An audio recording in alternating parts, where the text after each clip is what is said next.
कलयुग का निवास पहला स्थान है द्यूतम यानी कि जुआ।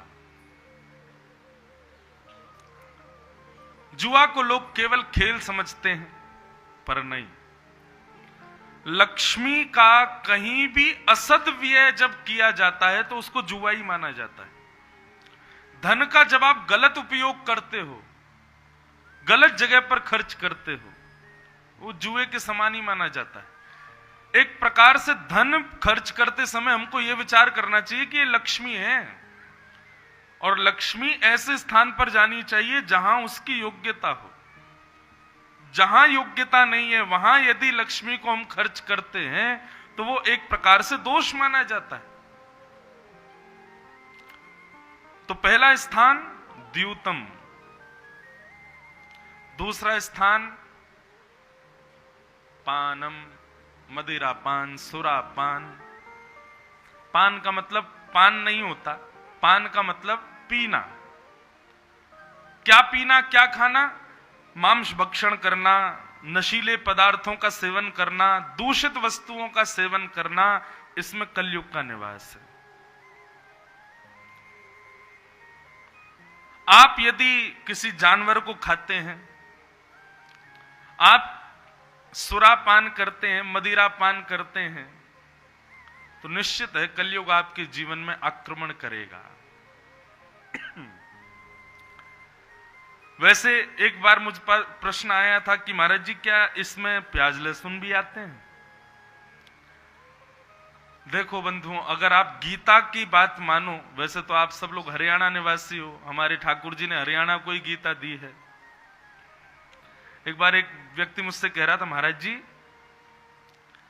ठाकुर जी ने ब्रजवासियों को क्या दिया है? गीता दे गए हरियाणा वालों को, सोने की नगरी बनाई द्वारिका दे गए गुजरात वालों को, और महाभारत युद्ध करा करके इतना बड़ा राज्य जीत के दे गए इंद्रप्रस्थ दिल्ली को। ब्रज को क्या दिया? कुछ भी नहीं। मैंने कहा ब्रज को वो दिया जो किसी को नहीं दिया। क्या? पूरे ब्रह्मांड में ठाकुर जी पादुका पहन करके घूमते हैं, पूरे ब्रह्मांड में ठाकुर जी अपने गरुड़ पर विराजमान रहते हैं, शेष नाग पर सोते हैं। मैंने कहा लेकिन श्रीधाम वृंदावन में ठाकुर जी बिना पादुका के अनावृत चरणों से विचरण करते हैं। पूरी ब्रजमंडल की भूमि को ठाकुर जी ने अपनी बिना पादुका के चरणों का स्पर्श दिया है, जो किसी को नहीं दिया। ठाकुर जी के चरण दिए हैं। और इतना कह दूं तो कोई बड़ी बात नहीं, हरियाणा को गीता दी, गुजरात को सोने की नगरी दी, दिल्ली को इंद्रप्रस्थ राज्य दिया, पर ब्रज को तो खुद को दे दिया ठाकुर जी ने, अपने आप को प्रदान किया। तो आप सब तो हरियाणा निवासी हो। गीता में भगवान कहते हैं भुंजते ते त्वघम पापात ये पचंत्यात्म कारणम। आप प्याज लहसुन की बात कर रहे हो, ठाकुर जी तो ये तक कह रहे हैं गीता में, जो अपने लिए अपनी जीव को स्वादिष्ट देने के लिए केवल भोजन बना करके खा जाता है, मेरा भोग नहीं लगाता, वो भी पाप है। जो लोग कहते हैं खाना बन रहा है हमारे लिए, पाप है भैया। सदा कहो प्रसाद बन रहा है ठाकुर जी के लिए। कभी भी घर में कोई आए तो उसको कभी ये नहीं कहो खाना खाओगे, नहीं खाना नहीं, प्रसाद पाओगे। लेकिन खाना ही खिलाना पड़ेगा, क्यों? क्योंकि भोग बनता ही नहीं घरों में, प्रसाद लगता ही नहीं ठाकुर जी का। वैसे देखो अपराध तो नहीं है, परंतु कहीं ना कहीं ठाकुर जी को प्रिय नहीं है। ठाकुर जी के भोग में जब वो दो वस्तु नहीं जाती तो एक प्रकार से वो भी कहीं ना कहीं नकारात्मकता को जन्म तो देती है अंदर। बंधु, ठाकुर जी का भोग क्यों लगाया जाता है? ठाकुर जी के सन्मुख अन्न पधरा करके हम उसको अपने खाने योग्य बनवाते हैं। एक प्रकार से कह दिया जाए तो कोई बड़ी बात नहीं, ठाकुर जी चखियां हैं, चखते हैं प्रसाद को और फिर हमारे योग्य बना देते हैं, ताकि वो प्रसाद हमारे भीतर जाके कोई तमोगुण को प्रकट ना करे। हमारा हृदय, हमारी बुद्धि, हमारा सर्वांगीण अंग जो है वो सतोगुणी बना रहे। जब हम ठाकुर जी को बिना भोग लगाए पाते हैं तो निश्चित है वो वस्तु भीतर जाकर के तमोगुण को जन्म देगी देगी। आप नहीं बच सकते उससे।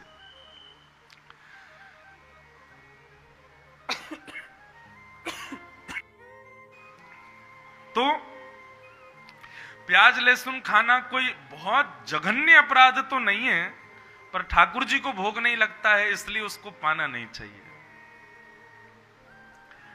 लेकिन भैया हाथ जोड़ के प्रार्थना, ये बेचारे निर्जीव जानवरों को मत खाओ, जिनका कोई दोष नहीं है। आपको पता है भोजन करने में जो लोग जानवर खाते हैं या कुछ भी खाते हैं, सबको अपनी जीव को तृप्त करना है। पेट को तो कुछ भी दे दो, पेट को भरने से मतलब है। पेट को ये नहीं कि छोले भटूरे मिलेंगे तभी मैं संतुष्ट हूंगा, उसको करेला खिला दो बेचारा तब भी संतुष्ट है। पेट को नहीं चाहिए, ये रस चाहिए हमारी जीव को। और आपको पता है जीव कितनी देर के लिए स्वाद लेती है? केवल 5 मिनट। वैसे तो 8 मिनट बताया जाता, 8 मिनट में, परंतु हर मिनट में जीव का स्वाद कम होता रहता है। आपको रसगुल्ला अच्छा लगता है, एक खा लो अच्छा लगेगा, दूसरा खाओगे तो पहले से कम आनंद आएगा, तीसरा खाओगे तो थोड़ा और कम आनंद आएगा, चौथा खाओगे तो और, पांचवा आपके सामने धर दिया भाग जाओगे, अब नहीं खाना भैया यार, अब हो गया बस। ये जीव चंद मिनट का सुख देती है और उसके लिए हम एक परिवार को मार के खा जाते हैं। किसी की मां, किसी के पिता बेचारे कौन कौन हमारी थाली में धरे जाते हैं, उनको लोग खा जाते हैं केवल 5 मिनट के स्वाद के लिए। ये पाप नहीं है? इसलिए भैया दूषित भोजन मत करो, किसी जीव को मत खाओ। और दूसरी बात, जिसका पान करने से बुद्धि आपके कंट्रोल में ही ना रहे, ऐसा सुरा क्या पीना। इसलिए उसमें कलयुग का निवास। तो पहला द्यूतम जुआ, दूसरा दूषित खाना और दूषित पीना, उसमें कलयुग का निवास। तीसरा पर स्त्री संग और पर पुरुष संग। विवाह के पश्चात सबके प्रति बहन या मां की भावना, और माताओं के अंदर भाई या पिता की भावना, इसके अतिरिक्त कोई और भावना अन्य के प्रति हो तो उसमें कलयुग है। और चौथा बताया गया सूना, यानी कि हिंसा। अच्छा, हिंसा का मतलब लड़ाई झगड़ा, मार काट, कलेश। अब ये केवल उपद्रव हम करें तो ही हिंसा माना जाएगा ऐसा नहीं। कई लोग मानसिक हिंसा करते हैं, मतलब बाहर से तो ऐसा दिखाएंगे भैया तुम ऐसे ही खुश रहो, अंदर ही अंदर सोच रहे हैं आगे जा गिर जा तेरा पाम टूट जाए। ये हिंसा है। इस प्रकार मनसा वाचा कर्मणा तीनों प्रकार से हिंसात्मक दृष्टि रखना, उसमें कलयुग का निवास है। और अंतिम और 5वां स्थान कलयुग का है बिना मेहनत के कमाया गया धन,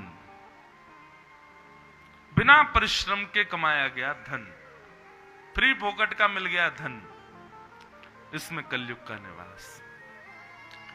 तो ये 5 स्थान हैं केवल द्यूतम पानम स्त्रिय सूना और जात रूप मदात प्रभो। इन 5 से यदि कोई बच गया, और आप सब लोगों ने इन 5 को सुना, अपने आप विचार करो, हम पे कलयुग का प्रभाव है तो इसका मतलब इन 5 में कहीं ना कहीं तो हमारा प्रवेश है। मैंने जो थोड़ा बहुत एनालाइज किया, हमारे अंदर कलयुग विशिष्ट रूप से 5वें स्थान से प्रवेश करता है, बिना मेहनत का कमाया गया धन। धन का अति उपभोग केवल अपने ही लिए जब किया जाता है तो उसमें कहीं ना कहीं कली का निवास है और वो प्रभाव डालेगा। इसलिए हमारे शास्त्रार्थ क्या करते हैं, 100 रुपया कमाया तो 10 तुरंत निकाल दो, दे दो किसी को, दान कर दो। 1000 कमाए 100 निकाल दो, 1 लाख कमाए 10,000 निकाल दो।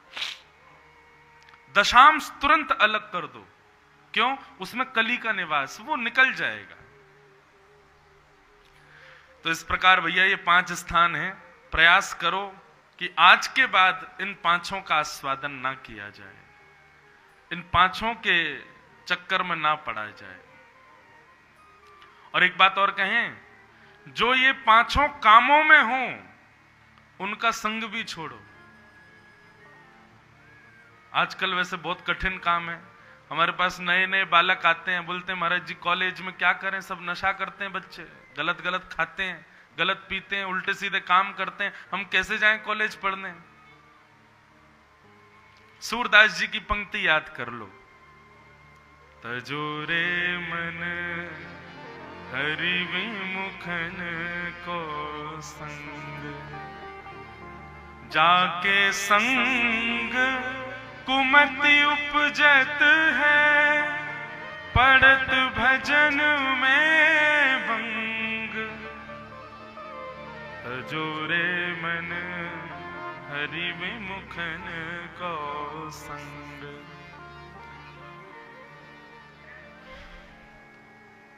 तजोरे मन,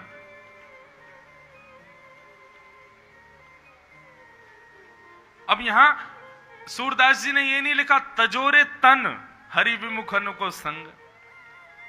वे कह रहे हैं भैया विभीषण भी रावण के साथ रहता ही था, प्रहलाद भी अपने दुष्ट पिता के साथ रहते ही थे। तन से प्रहलाद ने भी त्याग नहीं किया और तन से विभीषण ने भी त्याग नहीं किया। विभीषण को रावण ने त्याग दिया और प्रहलाद को हिरण्यकश्यप ने त्याग दिया। मैंने कल भी कहा था बंधुओं कि आप अपने अयोग्यता और अवगुणों को निकालने का प्रयास मत करो, आप भजन जीवन में ले आओ। अयोग्यता अवगुण आपका त्याग कर देंगे, वो समझ जाएंगे हम इसके पास रहने योग्य है ही नहीं। भैया ये भजन ज्यादा ही करता है, नाम जब इसमें बहुत ज्यादा ही है, इसमें वैष्णव गुण ज्यादा है, तो अयोग्यताएं अपने आप ही चली जाएंगी। तो तन से भले ही त्याग मत करो। अब कॉलेज जाएंगे तो रहना ही पड़ेगा, बैठना ही पड़ेगा उसके पास। क्या करो? मन से कभी उसको स्वीकार मत करो। और एक बात बताएं, मानव के पास में एक क्वालिटी है, भगवान ने एक बहुत अच्छी क्वालिटी मानव को दी है, नाटक करने की। हम लोग एक्टिंग बहुत बढ़िया करते हैं, बहुत अच्छी एक्टिंग करते हैं हम लोग। इसलिए जो ऐसे दूषित लोग हैं उनके संग रहने का केवल अभिनय करो, नाटक करो। उनके साथ बैठो तो उनको ऐसा लगे कि भाई ये तो हमारे जैसा ही है बिल्कुल, लेकिन मन से वास्तविक रहो। अभी पता है बंधुओं, उल्टा होता है, हम मंदिर में तो अभिनय करते हैं और संसार में वास्तविकता रखते हैं। उल्टा करो, संसार में अभिनय करो, नाटक करो, बहुत बढ़िया वाला नाटक, 1 नंबर करो सबके संग। सबको यूं लगे ये तो मेरा ही है, इसका संपूर्ण मैं ही हूं। और ठाकुर जी के सामने वास्तविक रहो। दूषित लोग जो हैं उनका मन से त्याग करो। विदेश कभी जाएंगे ना, फ्लाइट में आप अगर वेजिटेरियन हो तो आपको बताना पड़ेगा, नॉन वेजिटेरियन हो तो बताना नहीं है आपको। क्यों?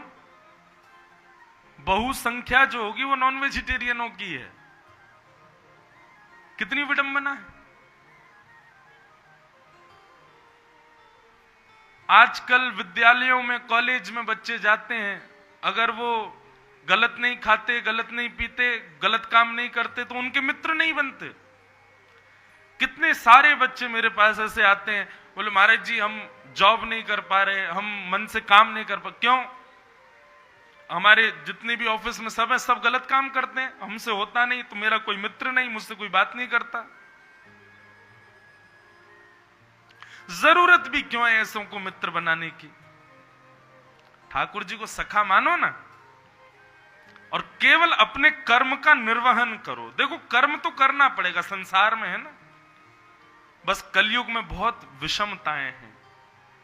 रहो, तन से अभिनय करो, पर मन से कभी उन लोगों को स्वीकार मत करो। तजोरे मन हरि विमुखन को संग। सूरदास जी की इतनी सुंदर पंक्ति है, कहा होत पै पान कराए विष नहीं तजत भुजंग। कितना भी दूध पिला दो, सर्प कभी विष उगलना नहीं छोड़ता। आप सोचो, हे नाग राजा, मैंने तुमको दूध पिलाया, अब तुम मुझको डसना मत, और डसो तो जहर मत डालना। ऐसा नहीं होगा, डसेगा तो जहर ही आएगा। मन से त्याग। तो भैया ये 5 जगह सावधानी से बस इतना कर लो, बचा कुचा जितना जीवन बचा है, ये 5 जगहों से बच लो बस। द्यूतम पानम स्त्रिय सूना जात रूप मदात प्रभो।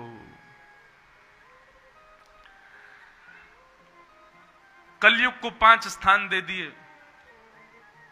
राजा परीक्षित लौट करके जैसे ही आए, आज राजा परीक्षित ने मन में विचार किया कि मैं अपने तहखाने खोल के देखूं कितना धन है मेरे पास। जैसे ही तहखाने खोल करके देखे तो वहां खूब सारे धन आदि सब रखे थे। एक मुकुट रखा था जो कि जरासंध का था। जब भीम ने जरासंध को मारा तो मुकुट लेकर के भीम आ गए, लेकिन भगवान ने मना किया, भीम इस मुकुट को कभी पहनना मत। क्यों? बोले जरासंध छल से राजाओं को मारता है और उनके मुकुटों की मणि निकाल करके अपने मुकुट में लगवा लेता है, ताकि देखने वाले उसके मुकुट से ही पहचान जाते हैं कितने राजा मार चुका है। तो उसका मुकुट देखने में सुंदर है, लेकिन इसमें प्रवृत्ति अच्छी नहीं है। बहुत सावधानी से सुनो सब लोग। सांसारिक संपत्ति बंधुओं कई बार बहुत लुभाती है अपनी ओर, परंतु कई बार कई संपत्ति का कोई कण हमारे घर में ऐसा आ जाता है जिससे संपूर्ण घर में बर्बादी होनी प्रारंभ हो जाती है। समझो उसमें कलयुग का निवास था। राजा परीक्षित ने जैसे ही उस मुकुट को देखा, परीक्षित ने सोचा ये मुकुट बड़ा सुंदर है, पहन के देखूं मैं कैसा लगेगा। और जैसे ही परीक्षित ने अपने सिर पर धारण किया, अनीति का धन कलयुग ने दिमाग पर असर किया और राजा परीक्षित के मन में भावना उत्पन्न हुई, मैं राजा हूं, कभी शिकार खेलने नहीं गया मैं। और आज राजा परीक्षित शिकार करने के लिए वन में गए। वन में गए। जिस राजा के यहां हिंसा करना पाप था, आज वो राजा स्वयं वन में शिकार करने गया। वन में जाकर के किसी जीव को मार तो पाए नहीं राजा परीक्षित, क्योंकि अभ्यास ही नहीं था। परंतु प्यास से व्याकुल हुए तो एक संत के आश्रम में पहुंच गए और आश्रम में जाकर के संत से जल की याचना की, परंतु संत ध्यानस्थ बैठे थे। संत ने जल नहीं दिया तो राजा को बड़ा अपमान बोध हुआ कि मेरा अपमान हो गया, मैं जल मांग रहा हूं, एक छत्र सम्राट तुम्हारे द्वार पर आके जल मांग रहा है, और ये महाराज जो है नाटक कर रहा है, ना आंख बंद करके बिल्कुल ध्यानस्थ बैठा है मेरे सामने। मरा हुआ सर्प उठा करके उसके गले में डाल दिया। बंधुओं, कलयुग का प्रभाव हमारे ऊपर हो रहा है, इसके कुछ सिम्टम्स हैं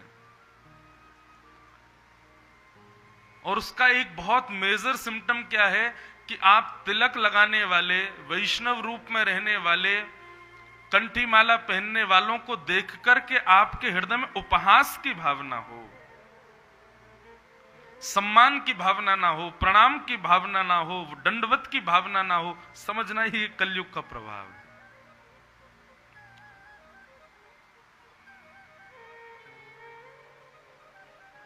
हम तो ऐसी तिलक में ही घूमते हैं, धोती में ही रहते हैं 12 महीने, कहीं जाएं कहीं कथा हो। कई लोग प्रणाम भी करते हो, कई लोग मजाक भी उड़ाते हैं। तो बस मन में ये आ जाता है जिसने प्रणाम किया उसको देख के तो लगता है भाई देखे कलयुग से बचा, इसलिए नहीं कि मुझे प्रणाम किया, वैष्णव रूप देख करके इसके मन में भाव आया कि इनको प्रणाम करना चाहिए। लेकिन जो उपहास जैसा कर देते हैं कभी, या कई लोगों के घरों में भी कई लोग कहते रहते हैं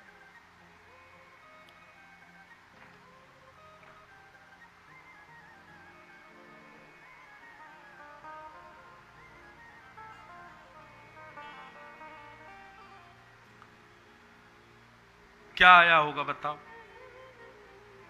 खिसक के आओ आगे, किसको? धीरे धीरे आ जाओ। बस आज हम कथा कैसे भी कर लें, बहुत डिस्टर्ब हो रहा है हमको आज। बस आप लोग थोड़ा प्रयास करो कि अब जिसको जहां जगह मिल जाए भैया वहीं बैठ जाओ, और ज्यादा जगह कम हो जाए तो अपनी गोद गोद में ही बैठा लियो भैया, तो आज यहीं बैठ ले, कथा सुनेंगे, दोनों भैया बैठ के हैं। लेकिन अब ज्यादा परेशानी ना हो इसका प्रयास करना। और जो लेट आएगा, जो जागत है सो पावत है, जो जल्दी आ गए उनको मिलेगा, जो नहीं तो फिर बाहर आज बैठो सब लोग। हाँ बस कथा सुनो। क्या बता रहा था मैं? क्या बता रहा था?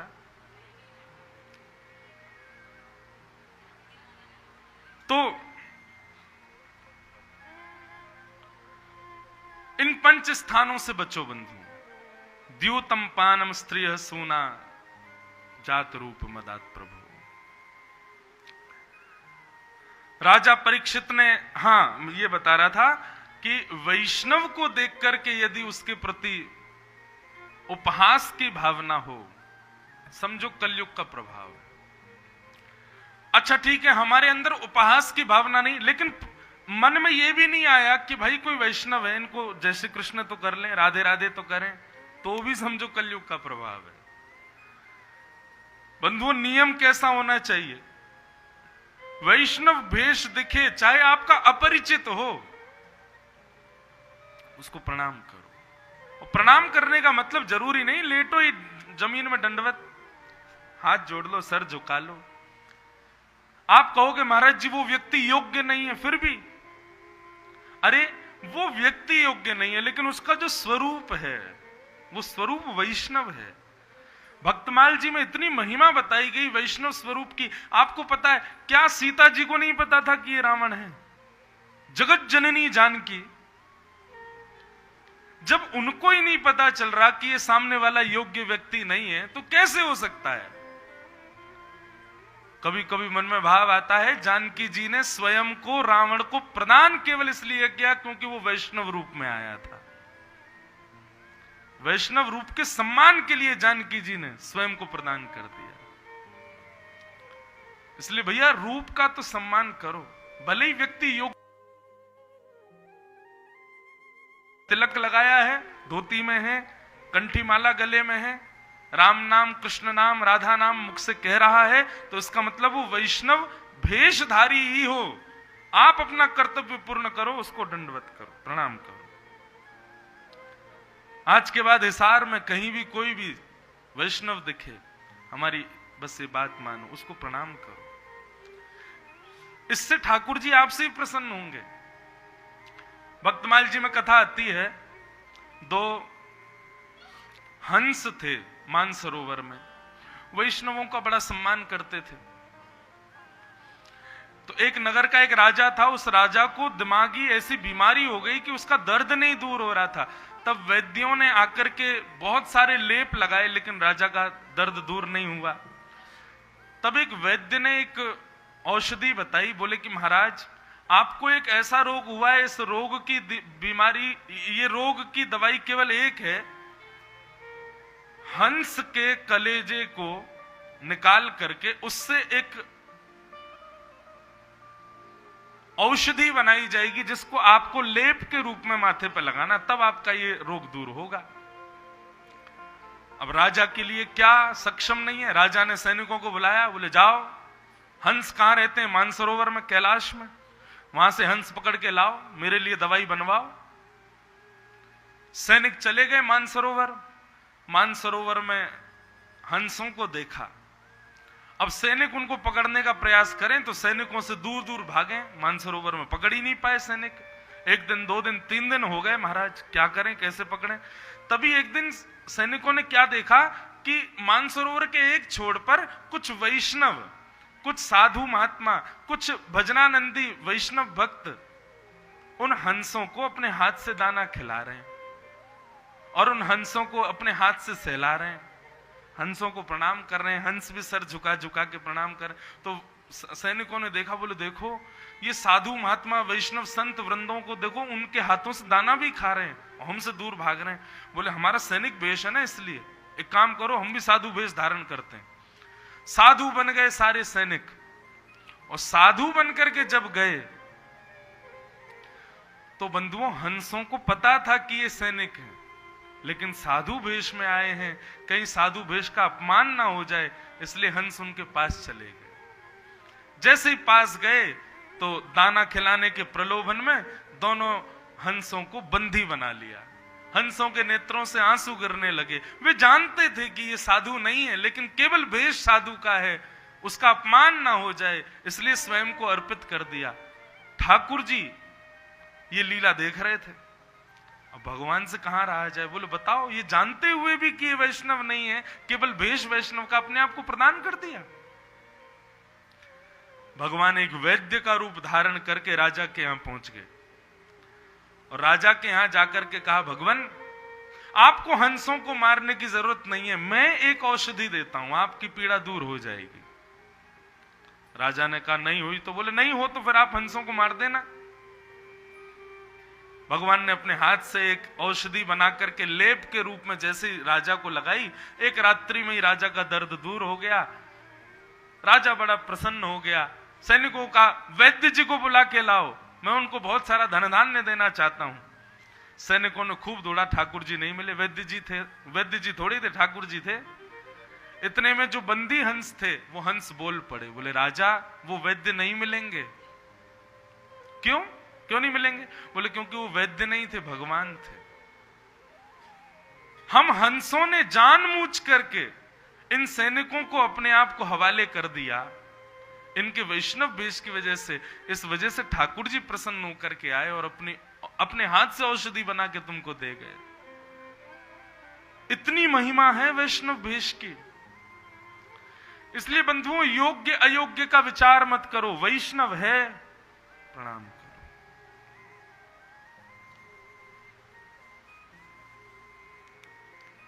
लेकिन कलयुग का प्रभाव यही है कि वैष्णव दिखने के बाद भी हम उसका उपहास कर दें, उसको देख करके भी दंडवत ना करें, एक बार भी हाथ ना जोड़ें। ये कलयुग का प्रभाव है। कोई वैष्णव सामने से आ रहा और आपने महाराज और नजर मोड़ ली कि अरे इसको प्रणाम और करना पड़ेगा, समझना कलयुग आ गया है जीवन में। राजा परीक्षित ने एक संत का अपमान कर दिया, गले में मरा हुआ सर्प डाल दिया। शमिक ऋषि जिनके गले में मरा हुआ सर्प डाला, उनके पुत्र को जब ये बात पता चली, तुरंत उसने जल हाथ में लिया और श्राप दे दिया, राजा परीक्षित ने मेरे पिता का अपमान किया, श्राप देता हूं, आज के ठीक 7वें दिन तक्षक सर्प डस देगा और उसकी मृत्यु हो जाएगी। राजा परीक्षित को श्राप लगा। लेकिन यहां राजा परीक्षित, अभी इनको पता नहीं था कि श्राप लग गया है। लौट करके आए, जैसे ही मुकुट उतारा तब इनको याद आया मैंने आज क्या किया। एक संत से जल मांगा, वो समाधि में बैठे थे, जल नहीं दिया तो मैंने क्रोध में भर के मरा हुआ सर्प डाल दिया गले में। ये मैं नहीं हूं, ये मुझसे करवाया गया है और ये कलयुग ने करवाया है। बंधुओं, कलयुग ऐसा ही है। वो हमारी बुद्धि में, विचार में, क्रियाओं में कलयुग आता है और हमसे ऐसा कुछ करवाएगा, जीवन भर उस कृत्य के लिए हम आत्मग्लानि करते रहते हैं। हमने क्यों किया, क्यों किया? वो कलयुग ही करवाता है। नहीं करवाएगा तो जीवित रह ही नहीं पाओगे, 20-25 साल में ही छुट्टी हो जानी है हमारी। हम लोग लंबे जीते ही इसीलिए हैं क्योंकि हमने कुछ ना कुछ ऐसे कर्म किए हैं जीवन में जो कलयुग ने करवाए हमसे। उनको भोगने के लिए कलयुग हमको जीवित रखवाता है। इसीलिए भैया भगवान नाम का आश्रय लो। भगवान नाम में ये सामर्थ्य है कि कलयुग ने जो तुमसे करवाया, उसकी जो पीड़ा तुमको मिलने वाली है, भगवान नाम में सामर्थ्य है उस पीड़ा को नष्ट करने की। इसलिए सदा भगवान नाम आश्रित रहो। हम लोग अभी नहीं समझ पा रहे हैं, पछताएंगे बाद में। हम वक्ताओं पर तो इतनी कृपा है। पूज्य श्री मलुक पीठ वाले महाराज जी कह रहे थे मुझसे मैं एक दिन महाराज जी से मिलने गया तो मैंने महाराज जी से कहा, मैंने महाराज जी इतनी लगातार कथाएं होती हैं, गला बैठ जाता है, आराम नहीं हो पाता, घर को समय नहीं दे पाते, कभी कभी लगता है कि कैसे निर्वहन होगा जीवन का। तो महाराज जी ने इतनी अच्छी बात कही। अब जरूरी थोड़ी हम वक्ता हैं तो हमारे मन में प्रश्न नहीं आता होगा, हमारे मन में भी आता है। महाराज जी ने इतनी अच्छी बात कही, बोले इंद्रेश जी इसको ऐसे मत देखो, ऐसे देखो, संसार के लोगों को भगवान को याद करने के लिए समय निकालना पड़ता है, पर हम वक्ताओं का तो कान पकड़ रखा है भगवान ने। बोले तुमको तो याद करना ही पड़ेगा, तुम रह ही नहीं सकते मुझे याद किए बिना। अब आपको भजन करना है और पेट में दर्द हो जाए तो आप कहोगे आप ठीक है कल कर लेंगे माला, आज पेट में दर्द हो रहा है। लेकिन हमारे पेट में दर्द हो जाए और 3 बज जाए, हम कहते हैं भैया पेट में दर्द है, बोले महाराज जी चाहे चूरन खाओ चाहे दवाई खाओ, जनता बैठी है, कथा तो आपको करनी पड़ेगी। हम कहें भैया गला बैठा है, जुकाम हो रही, शब्द नहीं निकल, आवाज नहीं निकल रही गले से, तो कोई व्यक्ति ये नहीं कहेगा कि महाराज जी आराम कर लो, मैं काढ़ा बना के लाता हूं, चाय बना के अभी पिलाते हैं आपको, गला ऐसा हो जाएगा बिल्कुल, आओ कथा तो करनी पड़ेगी। मतलब हमारा कितना बड़ा सौभाग्य है, ठाकुर जी ने कान पकड़ के बैठा रखा, बोले बेटा तू नहीं रह सकता मुझे याद किए बिना, बाकी चाहे कोई छुट्टी कर ले तुझे तो करना ही पड़ेगा। और ये चल ही रहा है क्रम, बरगढ़ से आए सीधे जयपुर, जयपुर से यहां आए, यहां कथा पूरी करेंगे, एक को भागेंगे, फिर वहां जाके भगवान नाम गाएंगे। लोग कहते हैं इतना व्यस्त जीवन है, ऐसे कैसे जीवन, इतनी भाग दौड़ क्यों? फिर हमें लगता है कि नहीं, ठाकुर जी ने जबरदस्ती हमको बैठा रखा। भाई कुछ लोग ऐसे चुने हैं भगवान ने कि ये तो मुझे याद किए बिना रह ही नहीं सकते। हम वक्ता उनमें से,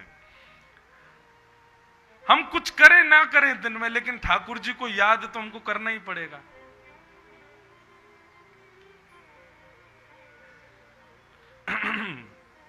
तो राजा परीक्षित ने जैसे ही मुकुट उतारा, उनको याद आया मैंने क्या किया ये। इतने में ही शमीक ऋषि के शिष्य आए और आकर के राजा परीक्षित को बताया, महाराज मैं शमीक ऋषि के आश्रम से आया हूं जहां आप आज आए थे।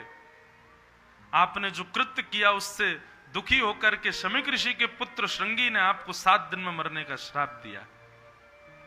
आप अपनी मुक्ति का उपाय खोज लीजिए। इस विषय में बंधुओं सबसे सुंदर बात यह है कि राजा परीक्षित दुखी नहीं हुए, आनंदित हो गए। अपनी पत्नी के सामने मुस्कुराते हुए गए और बोले पता है क्या हुआ? बोले क्या? 7 दिन में मरने का श्राप लगा है मुझे। पत्नी बोली हंस करके तो ऐसे बता रहे हो जैसे करोड़ों की संपत्ति मिली हो। अरे मरने का श्राप लगा है और आप प्रसन्न हो रहे हो। यही तो वैष्णव का स्वरूप है बंधुओं। वो किसी भी स्थिति में नकारात्मक नहीं सोचता, वो किसी भी स्थिति में यह विचार नहीं करता कि ये गलत हुआ। वो हर स्थिति में यही विचार करता है, सुदामा जी के घर यदि आज भोजन नहीं बना तो सुदामा जी की पत्नी रोती, कैसा जीवन हमारा। कल एकादशी थी तो पूरे दिन कुछ खाया नहीं, आज द्वादशी थी तो घर में कुछ खाने को नहीं। ये कैसा जीवन है हमारा। सुदामा जी कहते अरे शुक्र मना, संसार के लोग महीने में 2 ही एकादशी रखते हैं, लेकिन तेरी और मेरी तो ठाकुर जी 10-10 एकादशी करा देते महीने में। एकादशी का मतलब वैष्णव भगवान को याद करे और भगवान वैष्णव को याद करें। सुदामा जी के नाचा कर जब भोजन ना मिले, क्यों? बोले सोच आज ठाकुर जी तुझको याद कर रहे हैं। वैष्णव का स्वभाव स्वरूप है बंधुओं, वो हर स्थिति में भगवत कृपा का अनुभव करता है। राजा परीक्षित बोले 7 दिन में मरने का श्राप नहीं लगा है, मुझे तो वरदान मिला है। 7 दिन से पहले यदि ब्रह्मा भी चाहे कि मेरी मृत्यु हो तो नहीं हो सकती, क्योंकि एक ब्राह्मण ने 7 दिन का जीवन दान दिया है। कोई व्यक्ति ये नहीं कह सकता कि मैं कल जीवित रहूंगा, कभी भी प्राण निकल सकते हैं। क्या भरोसा है इस जिंदगी का, साथ देती नहीं ये किसी का, साथ देती नहीं ये किसी का। भरोसा है इस जिंदगी क्या भरोसा है इस जिंदगी का क्या भरोसा है इस जिंदगी का क्या भरोसा है इस जिंदगी। उत्सव मनाना है, जन्मोत्सव, और हम यहाँ यूं कह रहे हैं क्या भरोसा है इस जिंदगी का। लेकिन बंधुओं, वास्तव में क्या कुछ भरोसा है? हमसे बढ़िया तो राजा परीक्षित है, उसको 7 दिन में मरने का श्राप है, पर हम लोगों को तो कभी भी मरने का श्राप है, हम कभी भी मर सकते हैं। राजा परीक्षित यही बात तो कह रहे हैं अपनी पत्नी से, मुझे 7 दिन से पहले कोई नहीं मार सकता, और हम तो कभी भी मर सकते हैं। नहाने गए बाथरूम में, साबुन आ गया, पैर के नीचे लुढ़क गए, सिर पड़ा जमीन में, खत्म, पधार गए। मृत्यु का कोई भरोसा नहीं। परंतु राजा परीक्षित कह रहे हैं कि मुझे 7 दिन से पहले कोई नहीं मार सकता, इसलिए मैं इसको श्राप नहीं समझूंगा, मैं तो इसको आशीर्वाद ही समझूंगा कि मुझे 7 दिन का जीवन मिल गया। राजन, अगर तेरी मृत्यु शाम को भी होनी होगी तो टल गई 7 दिन लंबी, अब ढूंढ ले क्या करना है तुझे। हम तो इसी होप में जीते हैं कि आज नहीं कल कर लेंगे, आज नहीं कल कर लेंगे, और फिर कल जैसी आती फिर यही सोच ले आज नहीं कल कर लेंगे। कभी भी प्राण निकल सकते हैं भैया। राजा परीक्षित वन में गए और संतों के सामने जाकर के राजा परीक्षित ने प्रणाम किया और कहा, महाराज, मेरे जीवन के केवल 7 दिन बचे हैं, मुझे बताइए मैं क्या करूं। हजारों महात्मा प्रकट हो गए और सब ने अलग अलग उपाय बताए, लेकिन कोई भी प्रमाण से नहीं बोल पाया कि राजा परीक्षित तुम ये करो तुमको मुक्ति मिलेगी। तभी उस सभा में वेदव्यास जी के सुपुत्र श्री सुखदेव जी का आगमन हुआ। सब लोग हाथ जोड़ के प्रणाम करो कि तत्राभवत् भगवान व्यास पुत्रो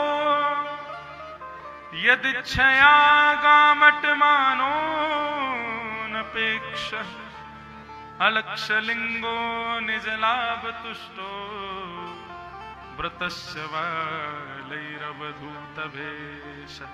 बोलो सुखदेव जी महाराज की। सुखदेव जी की आयु कितनी है? त्वम द्वष्ट वर्ष, 16 वर्ष। 16 वर्ष के श्री सुखदेव जी तुरंत उस सभा में आकर के बैठे और राजा परीक्षित ने चरणों में प्रणाम करते हुए कहा, हे नाथ, जल्दी मरने वाले की मुक्ति का उपाय क्या है? कृपा कर मुझे बताइए। अतः पृच्छामि संसिद्धिम योगिनाम परमम गुरुम पुरुषस्येह यत् कार्यम म्रियमाणस्य सर्वथा। राजा परीक्षित ने अपनी मुक्ति का उपाय पूछा। अच्छा, यहां पर एक बात सुनो, थोड़ा ध्यान से सुनना। राजा परीक्षित ने जब सुखदेव जी को देखा ना, तो पहली बात राजा परीक्षित ने जो कही वो सुनो कि ये शाम संस्मरणात् पुंसाम सद्यः शुद्ध्यन्ति वै गृहा किम पुनर्दर्शन स्पर्श पाद शौचासनादिवी। महाराज, मैं आज धन्य हो गया कि आप मेरे जीवन में पधार गए। आप जैसे संतों का तो केवल घर बैठ के स्मरण कर लिया जाए तो व्यक्ति मुक्त हो जाता है, और ऐसे संतों का प्रत्यक्ष दर्शन मिल जाए। अभी सुनो, अभी यहां कोई अनाउंसमेंट हो जाए, और क्या अनाउंसमेंट हो भैया, सिरसा में साक्षात गोस्वामी तुलसीदास जी प्रकट होकर दर्शन दे रहे हैं, क्या होगा? सब भागोगे? आप क्या भागोगे? मैं भी भागूंगा भाई। चलो भैया, कथा बाद में करेंगे, पहले तुलसीदास जी से मिलिए हैं। क्यों?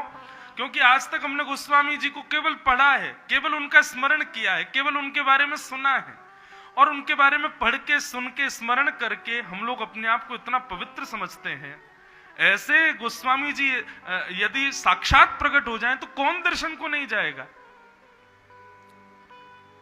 अब गोस्वामी जी तो बहुत बड़ी बात हो गई। आजकल सामान्य वैष्णव चर्चा करने वाले सुंदर सुंदर वक्ता हैं हमारे भारत में, यदि पता चल जाए कि कोई आए हैं तो निश्चित है कि सब लोग जाएंगे उनको प्रणाम करने के लिए। क्योंकि भैया जिनको हम घर बैठ के सुनते हैं, जिनका केवल हम स्मरण कर लेते हैं तो हम पवित्र हो जाते हैं। ऐसे महापुरुष मिल जाएं, श्री बिहारी जी को जिन्होंने प्रकट किया, ऐसे स्वामी श्री हरदास जी, अभी कोई समाचार आए वृंदावन में साक्षात स्वामी हरदास जी प्रकट हो गए, भागेंगे।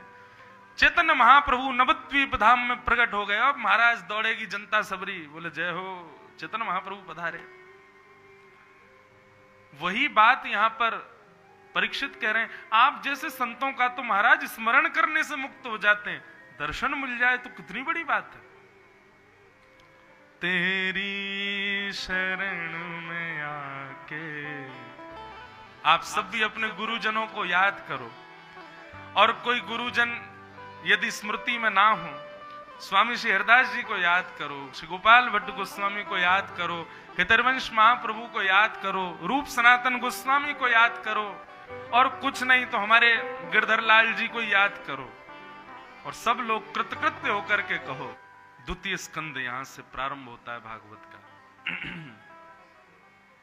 और श्री सुखदेव जी महाराज बोलना प्रारंभ करते हैं।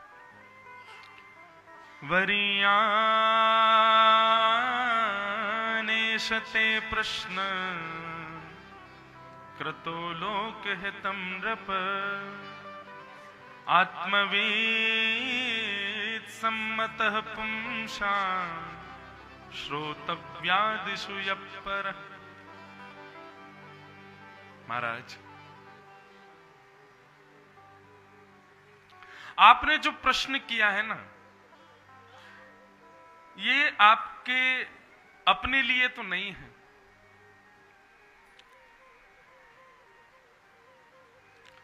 वरीयाने शते प्रश्न क्रतो लोक हितम नृप। लोक हितम नृप, आपने जो प्रश्न किया है ये समस्त जनमानस के लिए किया, आपने अपने लिए ये प्रश्न नहीं किया। सुखदेव जी की योग्यता देखो, वो प्रश्न सुन के पहचान गए कि ये अपने लिए नहीं कर रहा है। क्यों? क्योंकि परीक्षित आप साधारण बालक नहीं हो, आप वो बालक हो जिसने जन्म बाद में लिया है, गर्भ में मां के भगवान का दर्शन पहले किया है। तुम साधारण बालक नहीं हो, तुम्हारी रक्षा भगवान ने की है। और किसी बालक की रक्षा केवल इस कसौटी पर तो नहीं हो सकती कि उसको मोक्ष चाहिए। वो मोक्ष जो रावण को भी मिला है, जो कंस को भी मिला है, जो पूतना अगासुर बकासुर धेनुकासुर सबको मिला है,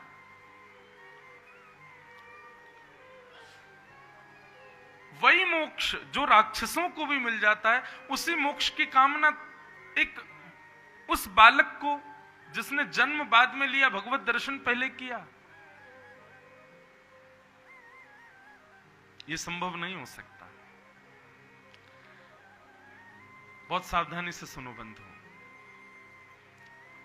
मोक्ष की परिभाषा भागवत में अब बदल जाएगी। अब यहां से मुक्ति की कामना परीक्षित की हो, ये सुखदेव जी ध्यान रखेंगे कि इसके हृदय में एक कामना उत्पन्न ना हो। राजन, तुम मांग रहे हो कि मोक्ष कैसे मिले, ऐसा कोई उपाय बताओ। वही मोक्ष मांग रहे हो जो राक्षसों को भी मिल जाता है, और मुझे तुम्हें वो मोक्ष भगवत भजन करके मिले तो हम भी राक्षसी बन जाएं। जब मोक्ष ही पाना है तो राक्षसों को भी तो मिल जाता है, तो वही भजन भगवत स्मरण होना चाहिए कैसे भी, चाहे बैर भाव से हो।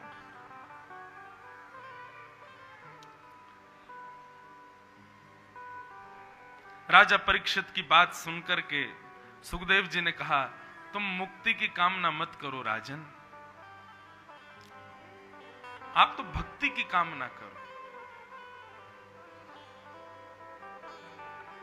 और यहां से सुखदेव जी अब भागवत सुनाना प्रारंभ करते हैं। अब हम सूक्ष्म में जो जो विषय हैं उनको केवल आगे बढ़ाते हुए चलते हैं। राजा परीक्षित ने प्रश्न किया, सुखदेव जी ने मुक्ति की कामना को निरर्थक बताकर के भक्ति मां को ऐसा भाव कहा। सृष्टि के विषय में पूछा, बोले महाराज सृष्टि का सृजन और सृष्टि के विषय में आप कृपा करके मुझे बताओ।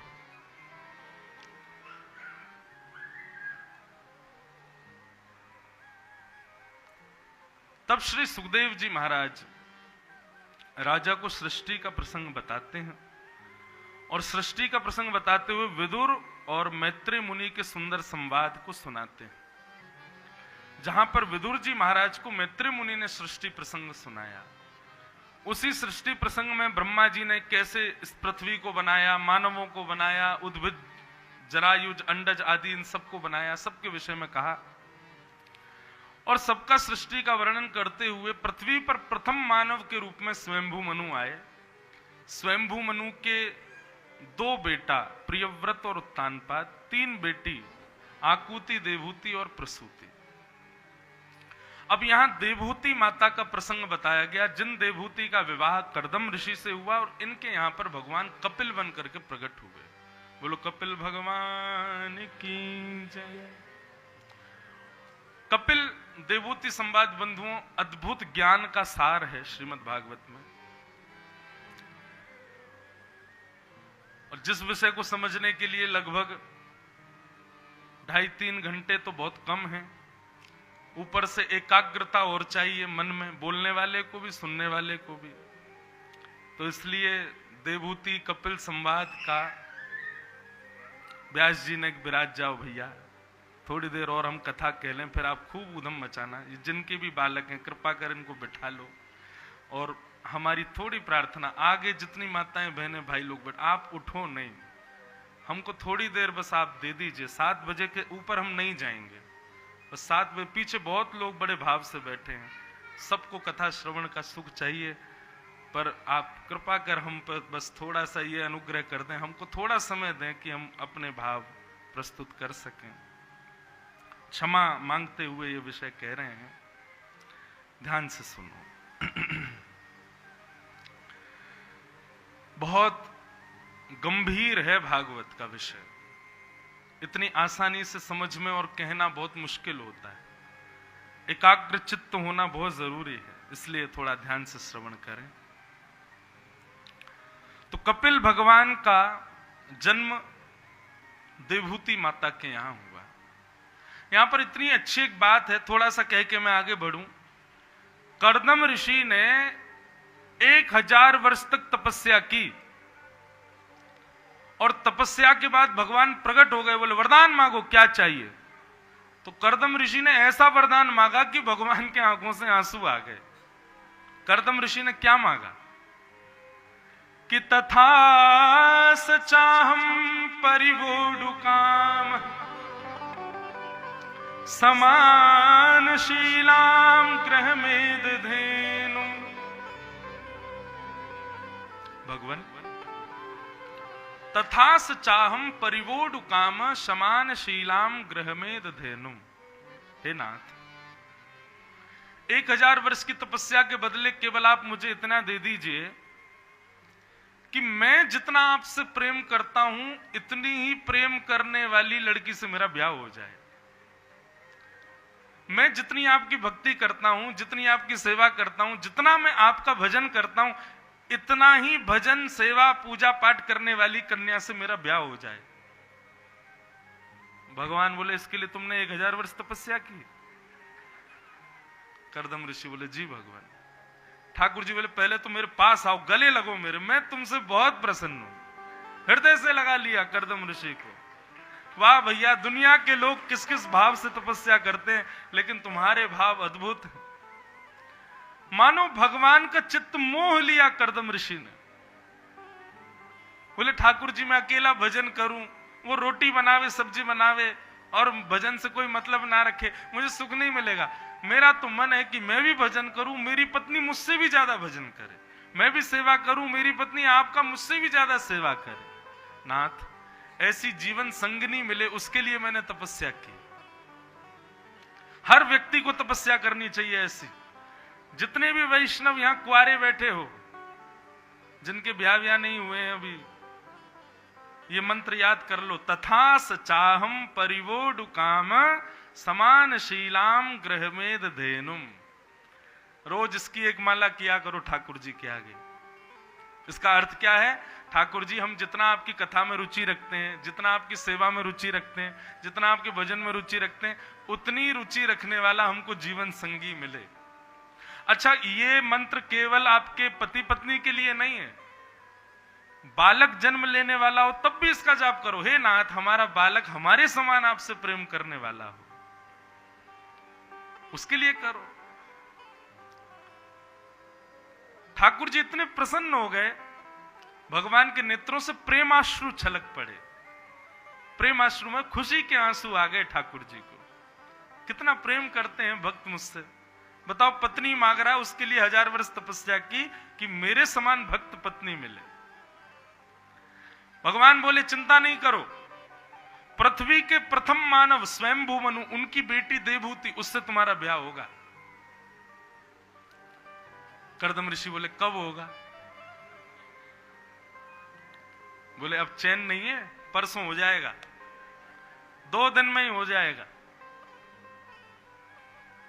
कर्दम ऋषि बड़े आनंदित हो गए, लेकिन भगवान जाते जाते बोले, मेरा मन संतुष्ट नहीं है अभी, तुमसे इतना प्रसन्न हूं कर्दम में, एक वरदान तुमने मांगा, एक मैं देता हूं अपनी तरफ से।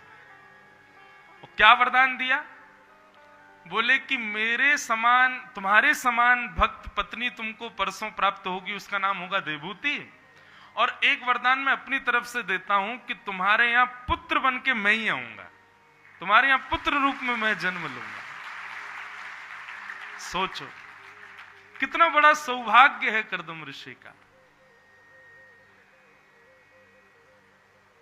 आपको पता, नंद बाबा यशोदा मैया पुत्र की कामना से दर दर जाते थे, लेकिन कामना में ये नहीं कहते कि हमें पुत्र चाहिए। ये कहते थे नंद बाबा, हे देवता, हमारे 9 लाख गैया हैं, मेरे बाद उन गैया की सेवा कौन करेगो? हैं? मेरे घर इतने संत आमे, उन संतन को मेरे बाद भोजन कौन पवावेगो? हमारे ब्रजवासी को सबन को रक्षक मैं ही हूं, मेरे बाद उनको रक्षक कौन रहेगो? तो हमारे नाना जी कहते थे कि भैया, गौ सेवा, संत सेवा और ब्रजवासियों की सेवा की कामना से पुत्र मांगा तो श्री कृष्ण ही पुत्र बन के आ गए। हम लोग पुत्र किस कामना से मांगते हैं? संपत्ति बढ़ाएगा, वैभव बढ़ाएगा, बड़ा होके हमारा नाम रोशन करेगा। कैसे वो गाना, मेरा नाम करेगा रोशन, जग में मेरा राज दुलारा, ऐसे ही है ना। हमारी कामना तो ये है। तो फिर ऐसे ही पुत्र आते हैं नाम रोशन करवाने वाले। पुत्र की कामना, पुत्री की कामना, पत्नी की कामना, पति की कामना, इस भाव से करो, नाथ हमारे समान आपसे प्रेम करे, ऐसा भक्त मिले। कर्दम ऋषि को भगवान ने कहा कि मैं पुत्र बन के आऊंगा आपके यहां। कर्दम ऋषि तो और आनंदित हो गए। कर्दम ऋषि का विवाह देवहूति के साथ हुआ और उनके यहां पुत्र रूप में भगवान कपिल पधारे। बोलो कपिल भगवान की जय। सारे तीर्थ बार बार गंगा सागर, वहीं पर श्री भगवान कपिल आज भी विराजमान हैं और कोई विशिष्ट वैष्णव पहुंच जाए तो उसको निश्चित दर्शन होते हैं। ऐसे कपिल भगवान ने यहां पर अब सांख्य शास्त्र, जिसको श्रीमद् भागवत की फिलॉसफी कहें तो दर्शन शास्त्र, लोग दर्शन शास्त्र पर पीएचडी करते हैं, वो दर्शन शास्त्र यही है, कपिल देवहूति संवाद। बहुत अद्भुत ज्ञान है। देवहूति माता ने बहुत सारे प्रश्न किए और उन समस्त प्रश्नों का उत्तर भगवान कपिल ने दिया। 1-2 प्रश्न हम सुन लें, उसका उत्तर भगवान क्या दे रहे हैं वो भी फिर आगे चलते हैं। देवहूति माता ने भगवान से प्रश्न किया। प्रश्न तो बहुत सारे हैं, परंतु एक बड़ा सुंदर प्रश्न है कि ठाकुर जी आपके कितने प्रकार के भक्त होते हैं और आपको आपको प्रिय कौन सा होता है? तो भगवान ने अपने 4 प्रकार के भक्त बताए हैं देवभूति संवाद में। ध्यान से सुनना, हम कौन से वाले हैं जरा देख लो। ठाकुर जी कह रहे हैं, अभिसंधायो हिंसाम दंभम मात्सर्यमेव वा सारंभी भिन्द्रक भावम मयि कुर्यात् सतामस। भगवान कह रहे हैं, मां, पहली श्रेणी मुझको भजने वाले भक्तों में तामसी भक्तों की है। तामसी भक्त का स्वरूप स्वभाव कैसा होता है? तो भगवान कह रहे हैं, वो मेरे दर पर किसी की हिंसा की भावना से आता है। आप उसको तो इतना दे रहे हो, उस पर तो इतनी कृपा कर रहे हो, उसका तो सब बढ़ता ही जा रहा है, ठाकुर जी हम पे भी कर दो। इस भाव से जो मेरा भजन करता है, हिंसा की भावना। दूसरी बात, इस भक्त का दूसरा लक्षण क्या होता है? दंभ मतलब केवल और केवल पाखंड करता है मंदिर में आके, है नहीं भावना, केवल 4 लोगों को दिखाने के लिए कि देखो मैं मंदिर आता हूं, इस भाव से जो मंदिर आता है। और तीसरी बात, मात्सर्य दोष। पहले दिन मैंने कथा में बताया था, दूसरे दिन मात्सर्य दोष किसको कहते हैं? दूसरे के सुख से दुखी होना। ये 3 लक्षण मैया मेरे पहले एक भक्त में होती है, जिसको मैं तामसी भक्त कहता हूं। ये मुझे बिल्कुल पसंद नहीं है। कौन कौन से 3 लक्षण है? पहला, हिंसा, दूसरे की हिंसा की भावना रखता है, दंभ करता है और दूसरे के सुख से सदा दुखी रहता है, लेकिन भजता मुझे है, मुझे वो बिल्कुल प्रिय नहीं। तामसी भक्त। दूसरा आया राजस भक्त। राजस भक्त का लक्षण क्या है?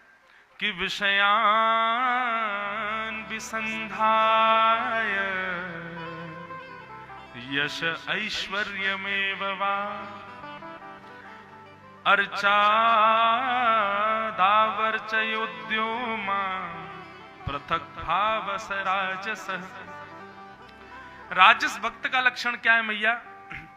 वो मेरी अर्चना करता है केवल और केवल विषयों के लिए। भगवान, कल मेरा एग्जाम है, मुझे पास करा दो। हे भगवान, मैं कल अपने एक क्लाइंट से मिलने जा रहा हूं, उससे मेरे को इतना प्रॉफिट करा दो। हे भगवान, मेरी फैक्ट्री बढ़िया चलवा दो। हे भगवान, घर में इतनी संपत्ति ला दो। हे भगवान, इतना पैसा वाला कर दो, मर्सिडीज ले आऊं मैं। बस यही सब भिखारी की तरह मांगता ही रहता है, लिस्ट उसकी कभी खत्म ही नहीं होती, केवल मांगने आता है मेरे पास। यश, ऐश्वर्य और विषयों की कामना से जो मेरी अर्चना करता है मैया, ये राजस भक्त है, ये भी मुझको पसंद नहीं। इसको केवल मैं एटीएम मशीन के जैसा दिखता हूं, फल रूपी, पेड़ा रूपी, 2-4 रुपया रूपी कार्ड लगाओ तो बहुत सारा मिलेगा भीतर से, ये भी मुझे प्रिय नहीं। तो तामस, राजस और तीसरा आया सात्विक। सात्विक भक्त का लक्षण क्या है? कि कर्म निर्हार मुद्दिश्य परस्मिन् वा तदर्पणम यज्ञेद्यश्चव्यमिति तवा पृथक भाव स सात्विक। भगवान कह रहे हैं मैया, जो अपने प्रत्येक कर्म के पीछे मेरी कृपा का अनुभव करता है। घर बनाया, बहुत बढ़िया घर बनाया, वो नहीं, भगवान कृपा। आपका बेटा तो बहुत अच्छा है, बोले भगवान कृपा। आपने ऐसा किया, भगवत कृपा। वो सब में मेरी कृपा का अनुभव करता है, ये सात्विक भक्त है। मैया ने पूछा, ये आपको अच्छा लगता है? बोले हाँ ठीक है, अच्छा लगता है, लेकिन ज्यादा प्रिय नहीं है। मैया ने पूछा, आपको सबसे प्रिय कौन सा है? तब भगवान ने चौथे भक्त का लक्षण बताया। चौथा भक्त कौन है? लक्षणम भक्ति योगस्य निर्गुणस्य हुदाहतम अहैतुक्य व्यवहिता या भक्ति पुरुषोत्तम मन ना रहे 10-20। ब्रज की गोपियां एक हतो सो गयो श्याम संग को राधे कोई मन ना रहे 10-20।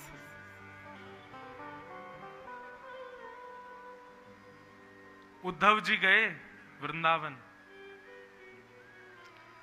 गोपी और ब्रजवासियों को समझाने लगे, बोले तुम कृष्ण को भूल जाओ। ब्रजवासी बोले क्यों? बोले क्योंकि वो परमात्मा है और परमात्मा किसी एक का नहीं होता, जगत का होता है। वो कृष्ण बनकर के आए थे, आपके यहां लीला वीला की उन्होंने, पर अब आप उनको भूल जाओ। गोपियां बोली तो फिर क्या करें उसको भूल के? बोले कि अपना मन कहीं और लगाओ।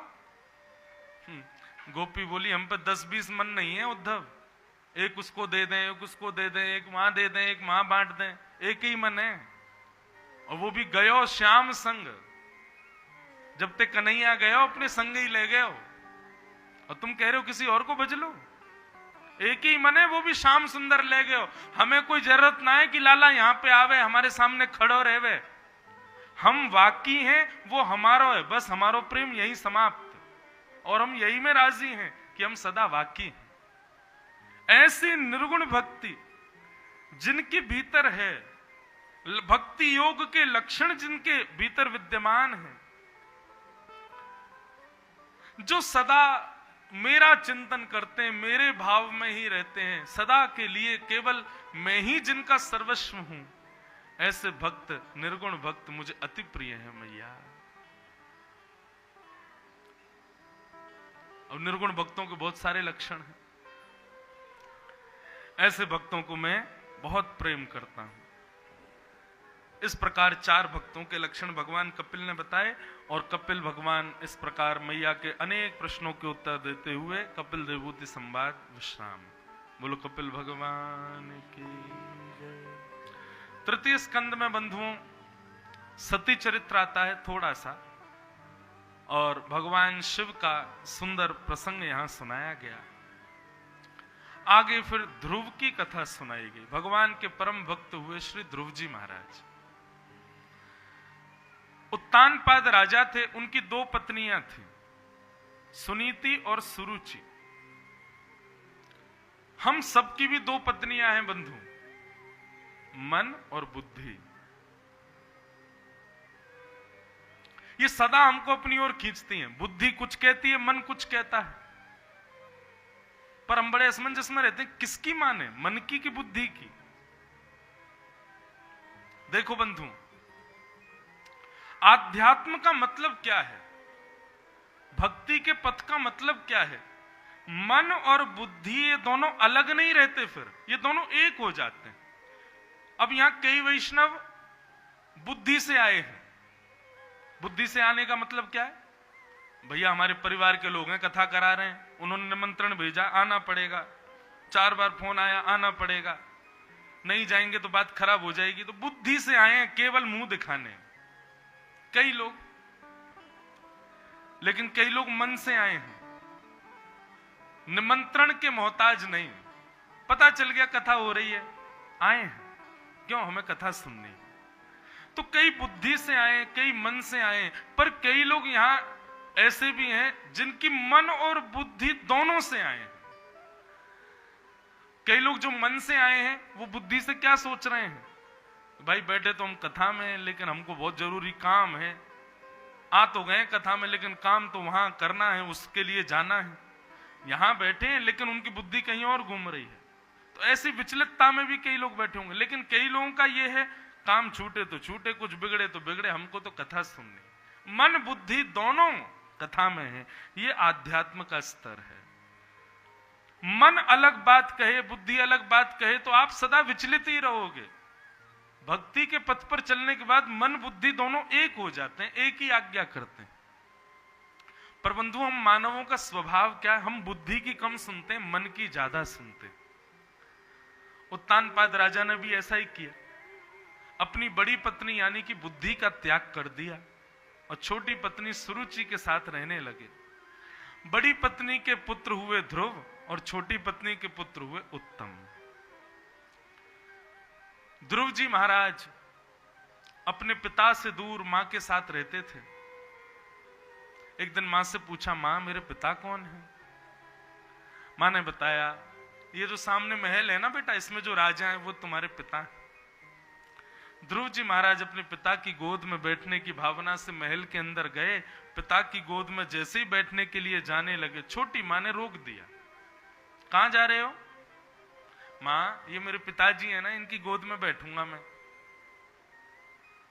देखो उनकी गोद में एक बालक बैठा है ना। बोले हाँ, वो मेरा बेटा है। इसका मतलब उनकी गोद में वही बैठ सकता है जो मुझसे जन्म लेगा।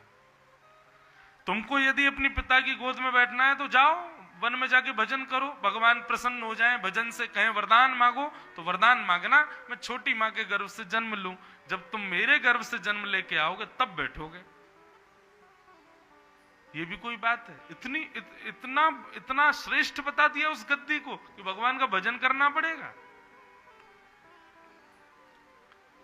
ध्रुव जी अपने मां के पास आके उदास हो गए। मां ने पूछा, क्या हुआ ध्रुव? तो ध्रुव जी ने शिकायत नहीं की, दासियों ने आकर के बताया कि छोटी मां ने ऐसे ऐसे डांटा। बंधुओं, बच्चे निर्विकार होते हैं, उनके अंदर विकार हम लोग डालते हैं।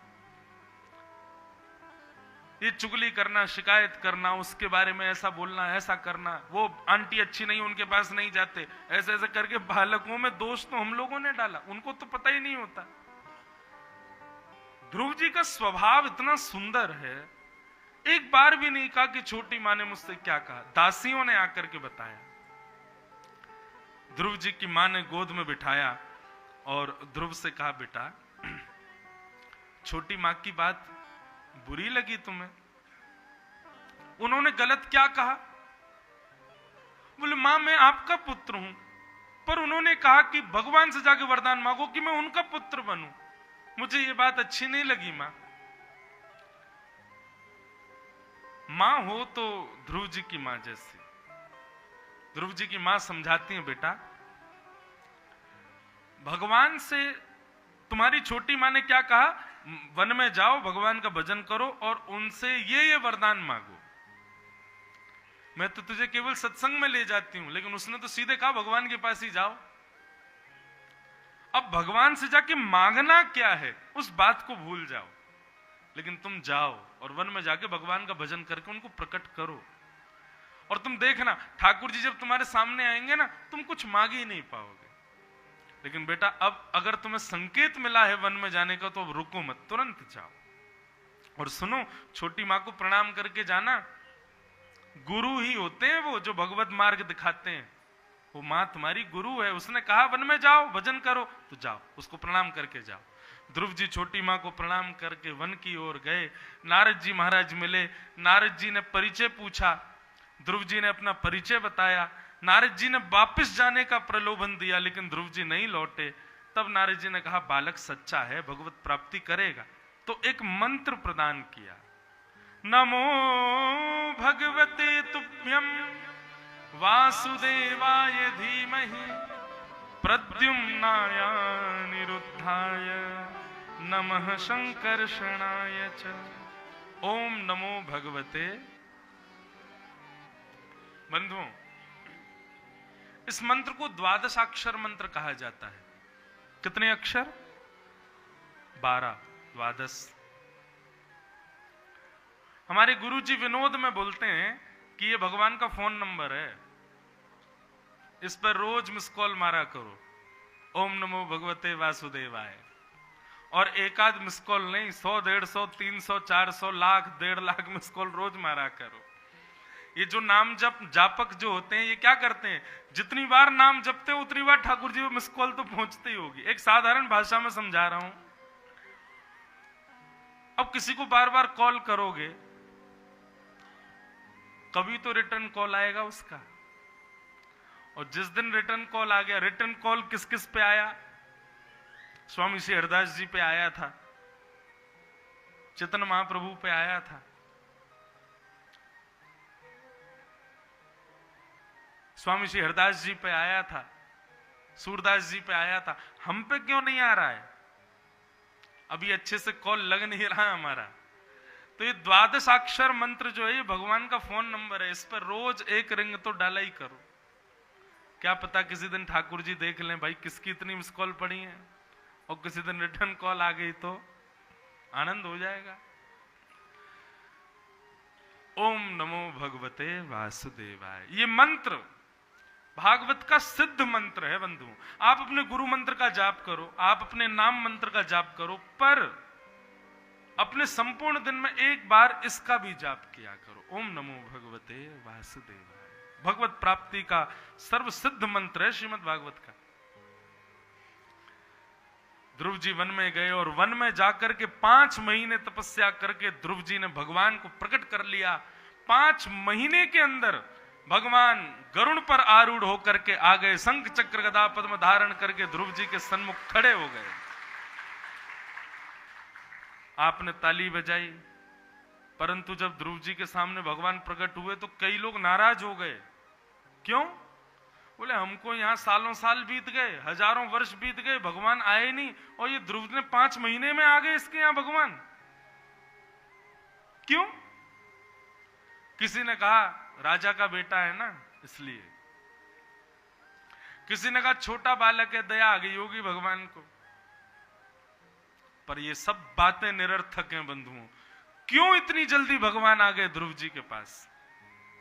इसका इतना सुंदर उत्तर है, बहुत ध्यान से सुनिएगा बंधुओं। ठाकुर जी ये नहीं देखते कि आप कितना नाम जपते हो, कितना तप करते हो, कितने साधन करते हो, कितने व्रत करते हो, कितने पवित्रता से रहते हो, तिलक लगाते हो कि नहीं, धोती पहनते हो कि नहीं, आप वैष्णव रूप में रहते हो कि नहीं, एकादशी निष्ठा तो नहीं त्यागते। ये सारी क्रियाएं ठाकुर जी नहीं देखते। ठाकुर जी देखते हैं जो भी कुछ कर रहे हो उसमें लगन कितनी है, उत्कंठा कितनी है।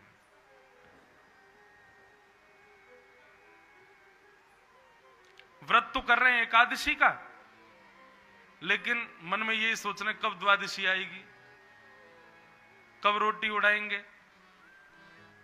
एकादशी के दिन घर में कोई अगर बीमार है, भोजन कर रहा है, तो भैया दूर जाके खा ले, मेरे सामने रोटी सब्जी खा रहा है, मेरा मन कर रहा है देख के। ऐसी एकादशी का क्या फायदा?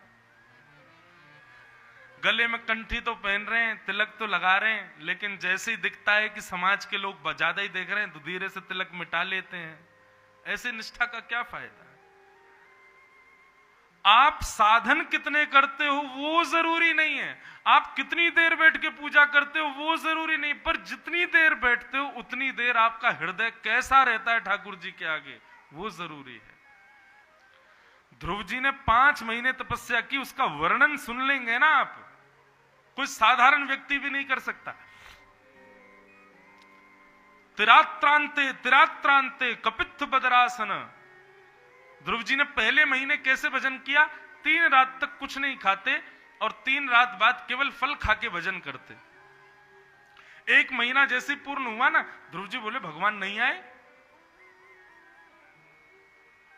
तो दूसरे महीने में 6 दिन कुछ नहीं खाते और 6 दिन बाद पत्ते खा के भजन करते। दूसरे महीने में भी भगवान नहीं आए तो ध्रुव जी ने और कठिन तप किया। अब केवल 9 दिन में जल पी के भजन करते हैं। 3 महीने में भी भगवान नहीं आए तो चौथे महीने में ध्रुव जी ने जल पीना भी बंद कर दिया। 12 दिन में केवल एक बार श्वास लेते हैं, हवा पीते हैं। और जब 4 महीने पूरे हो गए भगवान नहीं आए तो ध्रुव जी बोले ऐसे कैसे नहीं आओगे? ध्रुव जी बोले अब मैं श्वास ही नहीं लूंगा। श्वास भीतर लेकर के और महाराज ऊर्ध्वबाहु होकर के ध्रुव जी ने जब तप करना प्रारंभ किया, मतलब